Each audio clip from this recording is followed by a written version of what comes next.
Hi everyone, thanks for joining us. My name's TJ, and today I'm joined by Amanda Sie and Ian Koh, who will be discussing how to look after your mental health while you're in quarantine. So, what I'll get both of you to do is just to quickly introduce yourselves and tell us a little bit about yourselves. Hi, my name's Amanda. I work as a clinical psychologist at This Way Up at St Vincent's Hospital. And at This Way Up, we offer online courses for dealing with low mood and anxiety, sleep, student wellbeing, and a range of other things. Hi everyone, my name is Ian. I work in counselling at UNSW, and we support students through various sort of interventions, counselling and psychological interventions, and we're part of the student support services here on campus. Awesome, lovely to have you both. So, what we'll do now is get straight into the first question. Is it normal to feel stressed, worried, or anxious when in quarantine?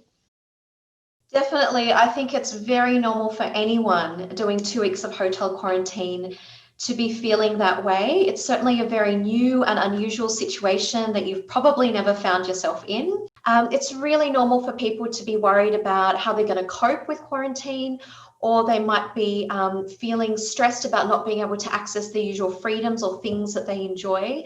And people might also be feeling a little bit anxious about what to expect after quarantine once they've left the hotel. And that's all very normal and to be expected as well. I'd certainly second what Amanda has said as well, in the sense that it's important to recognize some of these things that you're going through, this experience that you're going through is a new and unusual one. And very importantly, to be aware that this is to acknowledge within yourself that this is happening, and that this is certainly not something that is going to be enduring forever. So it's important to understand that it's helpful to normalize this experience for yourself, to understand, to reassure yourself that this too shall pass eventually too. So, what are some tips on looking after your mental health while you're in quarantine? I think it's important to stay positive, to go through each day one at a time, and not look at the quarantine period like to see how long more you have to go, how long more you have to put up with it. But I think to look upon the quarantine period from another perspective. Say, for instance, most of us can be quite time-starved in our daily life. Perhaps in that sense, think of quarantine as a time to catch up on the things that you've always wanted to do, but never quite had the time to get around to doing. Perhaps to look up books on your reading list, perhaps to to catch up with certain friends whom you've not had the opportunity to do so back when you were in your home country, for instance, or somewhere else. I think managing boredom is going to be really important. So some ways that you can do that is to plan your day in advance. So we're more likely to be bored if we don't have a variety of things to do. If the things that we are doing don't really capture our attention, or they're things that we don't really enjoy. But we're also more likely to be bored if we just kind of leave it up to what I feel like in the moment. Whereas if you're planning and scheduling activities in advance, you know what's available to you, or you can think creatively out of the box, like Ian was saying, about things perhaps you haven't had a chance to do before, or things that you wish you could do. But I think what's also really important is that you schedule at least one social contact per day. So this could be with a family member, a friend in Sydney, or a friend overseas back home. Just wanting to add as well, to be kind to yourself, to practice self-compassion towards yourself. And what that really means is to go easy on yourself, to be gentle towards yourself in how you think about yourself, and in your own, perhaps how you talk to yourself when no one else around. And a huge part of that is to remember that you're not alone in this, that you're not the only one who's going through this quarantine experience, but others are doing it as well.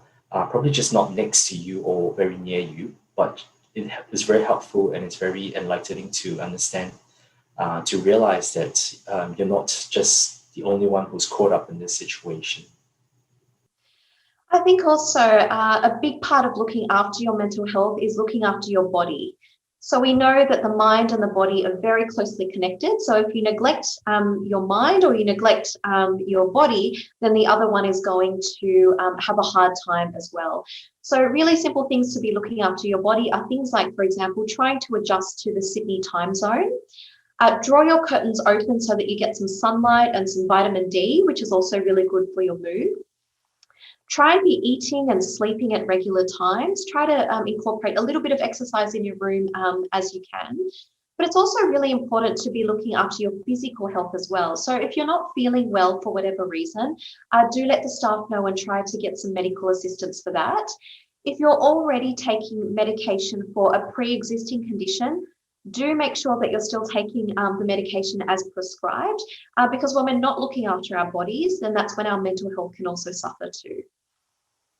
Great. Some great tips there that cover both mental health and physical health, which is really important. So the next question is, what things can we do when we're feeling really anxious? So for example, mindfulness and breathing, do those sort of things work?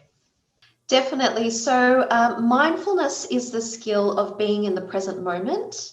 And I think when you're in a difficult situation, like 2 weeks of hotel quarantine, it's really easy to have your mind be caught up in the things of the past or the things or worries about the future, that it's hard to really focus on what's happening in the here and now. And one of the things that Ian spoke about before was taking things a step at a time.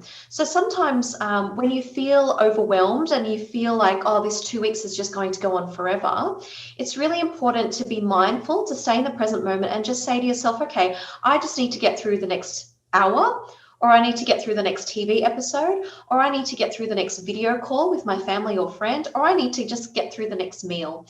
And when we can be mindful and just to get through the next little thing, then we're less likely to feel as though this is one really big, overwhelming period that we can't get through.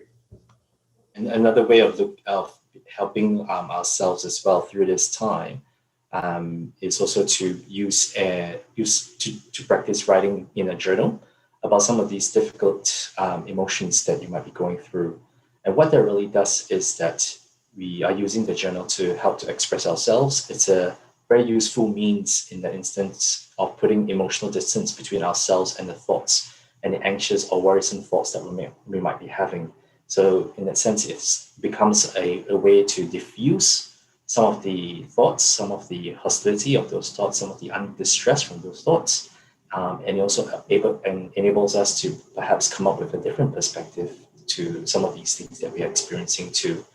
And in the journal itself, it need not just be about what you did in the day or in during that time, but it's a journal entry about just how you're feeling, acknowledging what you're going through, acknowledging that what you're going through is challenging, is difficult, unusual, and all that. So getting some of those thoughts from within yourself, out of yourself, and onto a piece of paper certainly would go a very long way in helping oneself to feel more balanced and calm and well-grounded in that regard.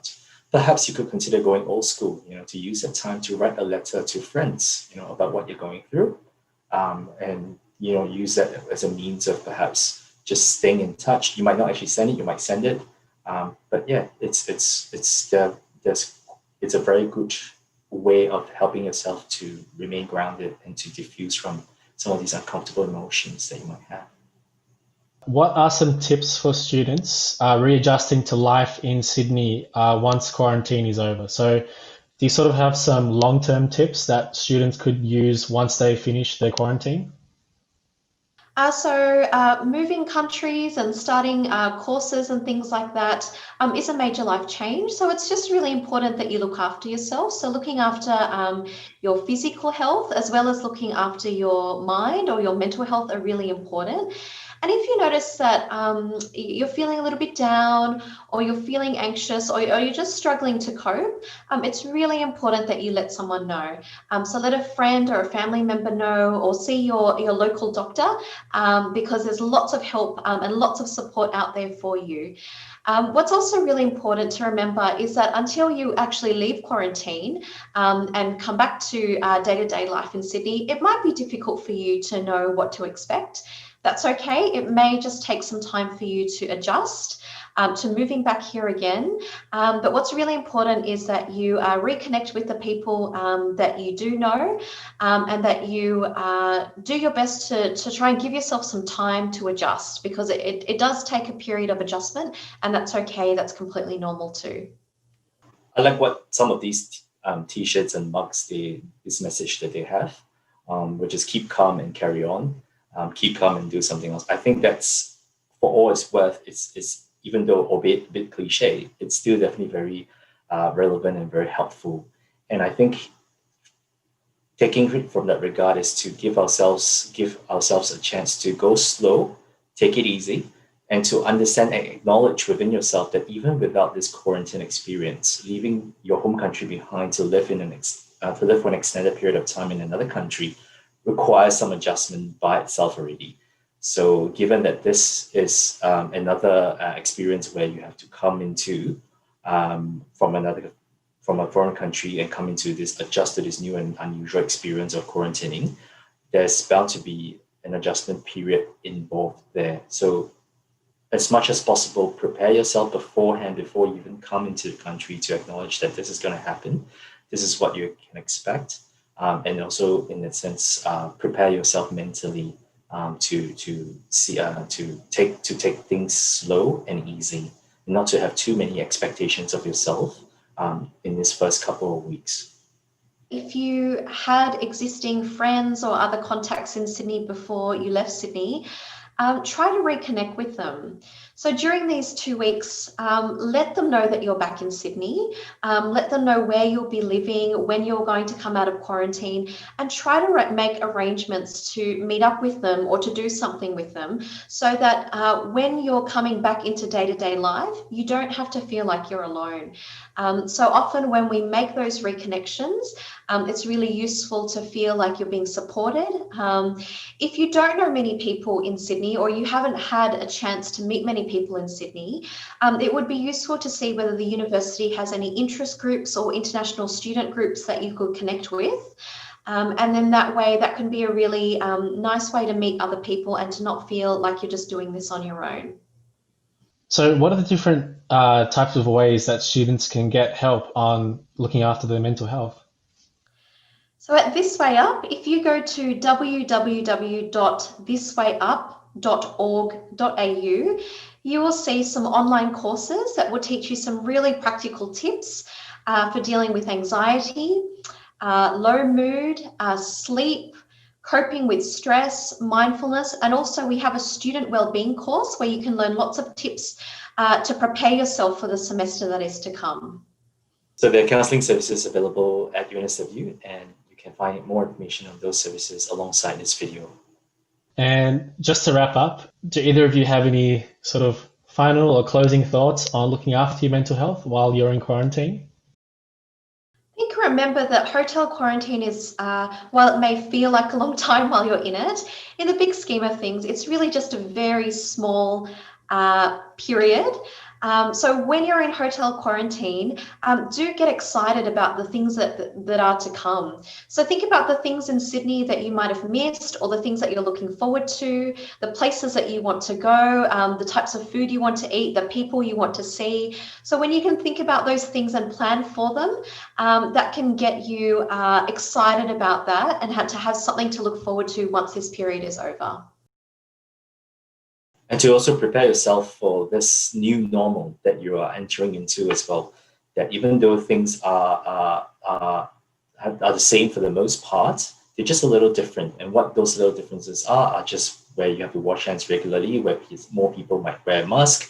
And these are just very small little differences that occur. But I think this represents a new way of life for all of us. And it helps to remember that we're all adjusting to it as well. You're not alone in all of this. That's great. So there's some really, really good tips there that both of you spoke about. So that sort of wraps up this session. I want to thank both of you, Amanda and Ian, for joining us today. Alongside this video, you'll find lots of information about where to get help if you're struggling with your mental health. So remember, it's okay to reach out for help, and you can find more information on the Q Time webpage at UNSW.